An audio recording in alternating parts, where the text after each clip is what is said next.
be using our, this is 75 weight 90, and of course it's the royal purple stuff. You know, we're going to be using the good stuff on our differential to our 1993 Fox Body GT we call Staff Sergeant Reckless. As you guys were wondering, right now I just, you know, stuck in my little friction modifier. You know, for all those that scratch and sniff vision, go ahead and take a good whiff of it. If not, for those that are out there, those ground pounders and that are building your car in your garage, man, you know what it smells like. You can smell this thing from blocks away. So it is stinky, so I would say open up your garage. And I spilled some on it. As you can see, it already wiped away the color and everything. So this is friction modifier. It's what's needed for your Ford, for most Ford rear ends. Most newer cars nowadays just have that in it. They have it in the liquid. We're going to be using the Royal Pulper stuff again. It's synthetic, but we added the friction modifier to it because I'm going to go ahead and start filling this bad boy up. For starters, another thing that we found out as just kind of digging around, we found out that we can be able to use, I mean, I guess we could, but we didn't want to go ahead and divert from what the spec is calling for as far as the coolant. We had green coolant, but we're going to go ahead and switch it up to what it said it was the gold coolant, which is the universal coolant. So I picked up a bottle of that. I picked up a bottle of concentrate, which will help me make 2 gallons instead of using 1. One of the other things that I see right now, which we're going to do right now, is fill the trans too as well. Transmax Mercon 4 or 5. Mr. Glenn, thank you very much for the advice, sir. That's what he's running on his car. If I'm wrong, please call me in and let me know, or just write on us here. But yeah, we're going to go ahead and fill him up, fill up the transmission, get it ready. There's a press stone thing, but it isn't. It's just an empty jug I had that I washed out because as you guys know, you need to go ahead and put about half a gallon of water, fill up the other half with concentrated antifreeze, and that's how you cut it. That's what they call 50-50. This one, like I said, I have the thing laying around. I'm not advertising for Prestone. Unless you guys want to pay me Prestone, then I'll be glad to. But yeah, let me turn this around like this. So what I already did, I went ahead and what you didn't see was that I mixed it up. So there's nothing really magical here. And as you can see, it just looks like water.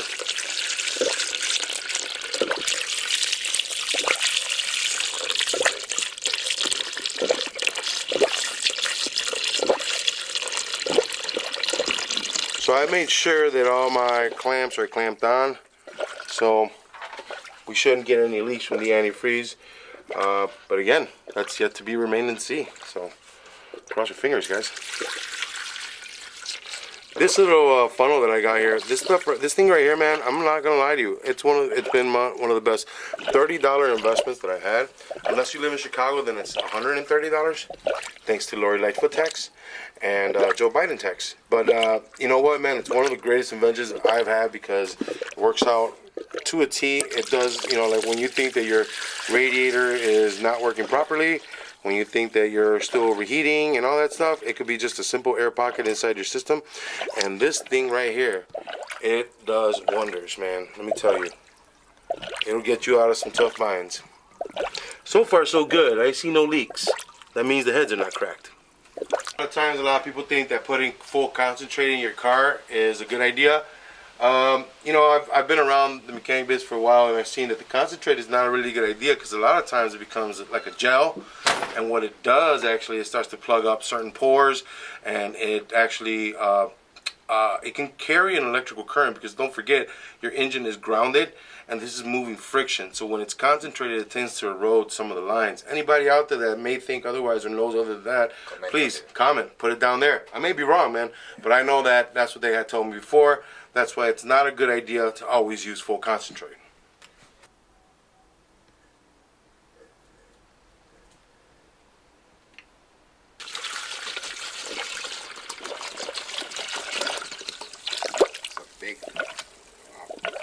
It's a big radiator. Yeah, this is a 4-core aluminum radiator. It's a big boy, man, and you know, typically these take about 2 gallons, but I'm looking at it, it may take 3, which I did not pick up, but it's okay, I can get that tomorrow. I want to get as much of this as I can in there, so I can see if I got any possible leaks, even if they don't go up all the way into the engine. I know that I can still see like my bottom radiator hose. I can feel it right here. You know, it's clunking away in there. So, if we can get it up to the top, we'll see if we can open it. Oh, the bleeder screw is open, but we're going to go ahead and tighten that bad boy up so we don't get any leakage out of there all over the block. And see, as you guys can see now, what the funnel is good for is, like I said, it's gonna go ahead and it's gonna get it all the way to the top, and it's gonna hold it there, and then we're just gonna go ahead and press around these. So this right now is telling me that this bad boy more likely is gonna be full, at least there. So what I'm gonna do, I'm gonna let it go ahead sit here and work its own way out. So I know I can open up the bleeder screw, but I'm gonna go ahead and wait off on there for a minute, but for starter. And so what I'm gonna do, I'm gonna go ahead and see that's what it's doing. So what it's gonna do, gravity sits up higher and air's got to find its way out. So what we did, we kind of flood the engine, and what it does, it just gravity feeds the antifreeze in there and slowly pulls out the air pockets. So that's what I'm gonna do. It works best when the car is running too as well, so remember that. Right now I'm just filling it up. I'm gonna have to eventually do this again while we have the car running. Most of you would ask, why didn't you do it earlier? Well guys, I will tell you, I was not thinking. So it's a good thing right now we're just opening it up. We're gonna fill it and it'll be good.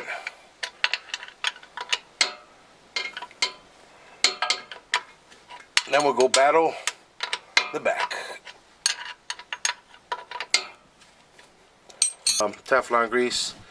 I got a little bit extra up there on top, so we'll go ahead and smear some up there right before we go to install it. Now, the next problem, how do we fill it? Well, let's figure it out.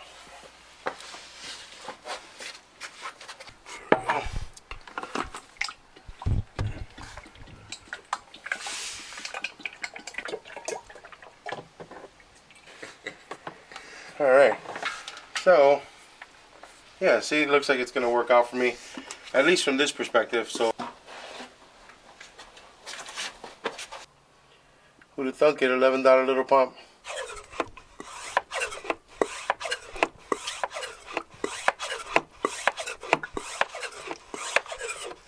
Here.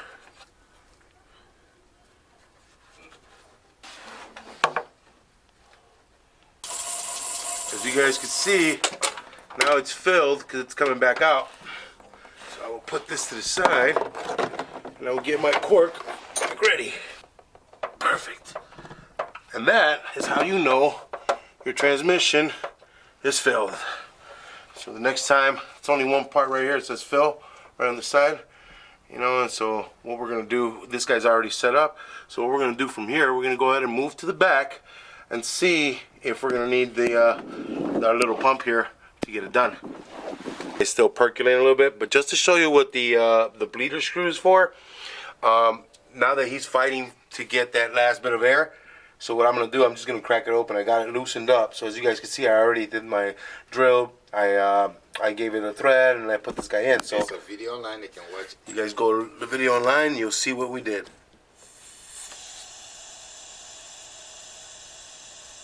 And what that's basically doing is just purging out the air that's in the block through the highest point. This happens to be the highest point for the coolant to go through. And as you look into the bottle, you could see the coolant coming down low.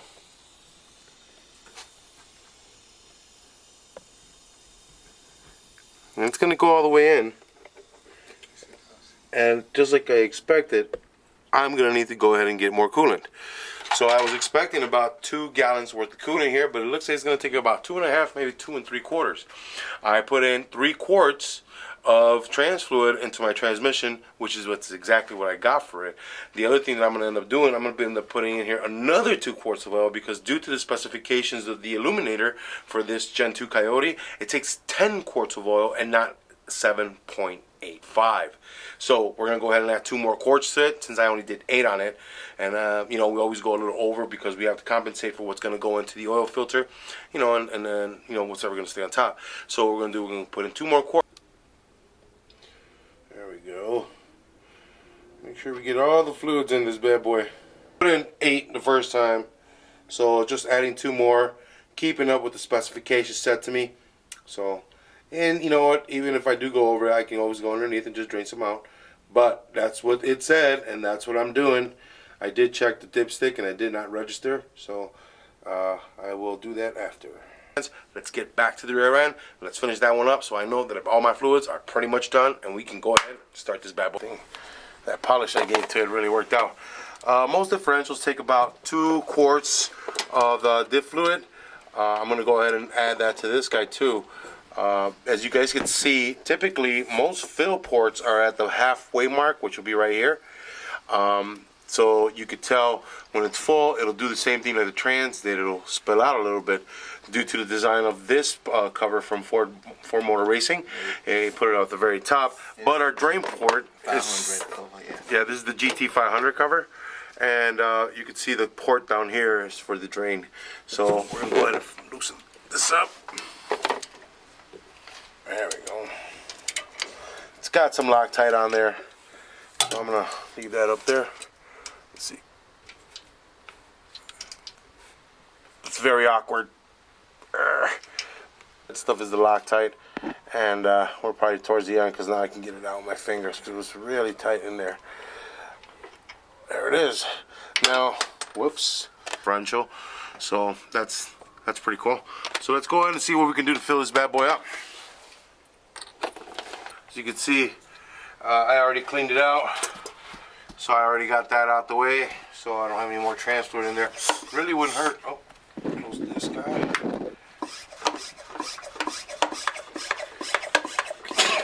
Bless you, sir.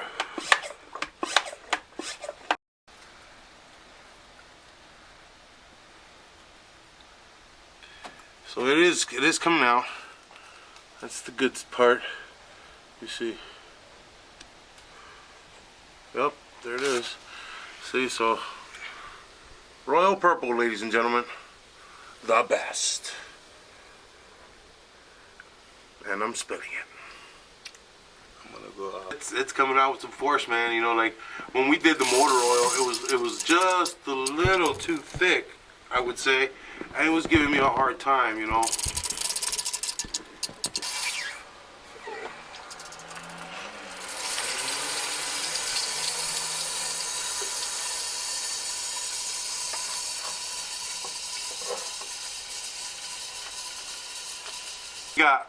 We got 2 solid quarts of royal purple up in this bad boy right now. And I mean, we don't see any leaks, and again, we're not going to be able to see how full it went. But I'm guessing it's probably right around to here. Typically, the open pour will be probably here, so yeah, it would be probably draining out. It's almost at the halfway mark. It's a little bit under the halfway mark of your differential. So we should see any kind of leakage would be coming from the pinion seal or our 2 tire seals, or wheel seals. So we're gonna have to wait up and see if that happens. The other thing is I'm gonna do a little bit more reading. If it needs a little bit more, we'll come and add it. As now we know that our super duper little $11 pump here just got the job done. I removed the original, the tip from it because, you know, this is just, you know, it's just gonna spray out like bug stuff, but you know, really weak. And what I wanted it to do just get it to flow, and you know, a little bit of the siphoning and the gravity and the playing around, it worked out just right. So let me get a rag and clean this bad boy up real quick. Filled up. As of right now, I'm not seeing any leaks. We will usually probably see a leak coming out over here by the tire, by the wheel seal, or we'll see a drip coming up right here, come around our torque arm bar from our pinion, or from the other tire over there. But we don't see anything yet. We haven't seen any leaks from our brakes yet, so that's good. But the other thing is that I think I'm gonna go ahead and have to give it a good couple pumps before I can get some fluid down here. Right now, what I'm going to do, I'm going to go ahead and just button up this guy, and we can call it a night. And again, he's got some Loctite. I was going to put some Teflon tape on there, but you know what? I'm being lazy. It's already got Loctite on there, and it's going to work just great. I'm not going to worry about it too much. Plus, not only that, this fill port is pretty high. It's pretty up there. More than normal fill ports. Like I said, most normal fill ports are just a little bit underneath the halfway mark of your ring gear down here. Now, especially like I said, we have our handy dandy little pump there. It will make everything. Believe me, guys, pay the little bit, $11. You don't need that $150, $200 pump from Harbor Freight. Go ahead and get yourself, guys, that little garden one. It was $11.99. I got it from Home Depot. So again, nobody's paying me to say that. I just went and got it there just to give you guys the info, okay? So now that we got this guy all buttoned up, he's set and ready to rock and roll. The only thing that we have to do from here on is we're gonna go ahead and get to see if we have a gas leak once we get it in here. So all we need from here is some gas. So if it leaks, it'll probably be from right here. I heard a lot of people talk about this Pro Lube gasket that we used here. It's a permanent gasket, but it's by that company. I think it's called Pro Lube. And a lot of people say, "Well, man, it always leaks. It always leaks." It hasn't leaked yet. We're gonna let it be. We're gonna leave it alone. We slapped it on here, and one of the things we had to end up doing, if you guys saw the video, we had to clean out all these little holes, all the screw holes for all these the screws, because they were holding the screws still kind of a ways. And it wasn't the powder coating, actually. It was actually old silicone at the back of it. So we had to get in there with a little pick and scrape all that out because our plate wasn't sitting right, because our screws weren't sitting right. But as of right now, with that Pro Lube gasket, and it's a permanent because it's got a metal sheeting in the middle, and it's already got some silicone on there anyways, it looks like it's supposed to be holding up pretty well. So we'll have to wait and see till we heat it up and we run it. As of right now, we got gas to go, but I think that we're all set up. For today, we pretty much went ahead and filled up our radiator with our gold coolant. And as you guys see, I gave you a little example on how important that little gas line, or what we did, we put in the bleeder in, will be, especially when it comes down to bleeding this bad boy. We don't want them to overheat. You don't want that. That is the #1 killer of all engines, is overheating them.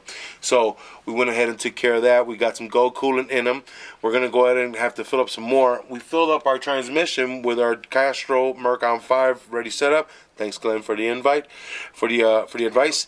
And we filled up with our Royal Purple 75-190 with friction modifier. I added the quart prior to putting it in there. So we put it all on our pump here, and our handy dandy pump did all the rest of the work. Obviously, it worked out to the best. So right now, what we're going to do, we're going to go ahead and call it a night, but tomorrow we'll get some gas and see if we can start this bad boy once and for all. Maybe Mr. Ed will join us. Guys, I want to thank everybody on our Facebook page. Go on there if you're looking for a Fox body or anything from a Fox body platform. You know, it doesn't necessarily have to be a Fox body. You know, Fairmont, Thunderbird, Mercury, and the list goes on. Go on there. We have videos on there. Go on to our YouTube channel, guys. Scour around. We have videos on all the Fox body platform vehicles. Number 2, thanks to everybody on our Instagram page. Guys, thank you very much. Thank you for everybody following. And we'll continue to bring you this content. And then just go ahead and give us a couple comments. Give us a couple likes. If you've got some questions, ask us. If we can answer it, we will. If not, we'll see if we can find an answer for you. Or give it to you in one of the videos. And remember, you can always find us on Rumble. You can find us on Pinterest. You can find us on Reddit. You can find us on BitChute. And more importantly, you'll find us here on YouTube. I want to thank everybody on our YouTube channel. Guys, remember, comment, share, subscribe, and like. Helps the algorithm. Hit them likes. Give me some comments. If you see I did something wrong, Glenn, I'm waiting for you, man. Tell me what I did wrong, brother. And guys, remember, I talk about Glenn. Glenn's the man living the dream. Go out there, give him some love. Go onto his site, go onto his YouTube channel, and check him out, man. Glenn does a good job. And I want to thank everybody for signing up and subscribing. So, without further ado, and it comes 3 times, guys, subscribe, subscribe, and subscribe. This is Saul Castañeda from MCSC Green Wheels and the floor of my garage. Have a good night.